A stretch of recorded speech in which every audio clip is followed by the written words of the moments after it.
Bisag nagpuyo ta sa sala, atong minggawas ta sa presensya sa Ginoo, nagpakasala ta. Pero sa gibot ni Kristo, ming kanaog siya sa kalibutan, nagpalansang siya, kaya di sa ganang ikaw ako, maglangoy sa impyerno. Manang sama sa papa, gigakos na yung anak, naghilak siya. Ayaw nagstorya. Wala niya pastorya. Sulubi ang atong anak, sulubi sapatos, lindot nga sinina, atong lutuan, kaya ang atong anak, gikan na matay, pero kung nabanhaw na. Pag once mo kudigsoon, wala ka sa Ginoo, patay ka spiritually.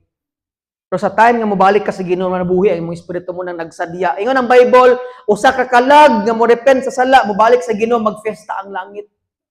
Ngano man, kalipay kaayo sa Ginoo nga mobalik ka sa Dios. Kaysa tinud lang wa tay mahimo kung wala ang Dios sa atong kinabuhi. Ang usa ka isda kung wala sa tubig, kaysa may kansi, magduduha lagi mo. Kaya ang tubig nga walay isda, mapabilin siyang tubig. Pero ang isda nga walay tubig, patay siya. Ang kahoy, igsoon, mawa sa yuta kasi magproblema. Ang kahoy, kay bisan ang yuta, walay kahoy, mapabilin siyang yuta. Pero ang kahoy, walay yuta, patay siya. Ikaw o ako, kung wala ka sa Ginoo, luoy. Kasi may luoy kita. Kasi Lord, kung walay tao nga tos langit, magpabilin siyang Ginoo. Pero pag ang tao walay Ginoos kinabuhi, luoy kayo ta. Manang kung wala nagpalansang si Jesus sa cross, kitang tanan mahilayo sa Ginoo nga tos impierno, magsakit ang atong kinabuhi. Sapagkat tinuod lang sa time nga gipalayas ni Lord si Adan ug sa iba gahilak siya.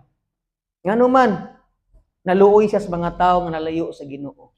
Muna nangita siya pamaagi para maduol ang tao sa Dios, altar, tabernakulo o templo.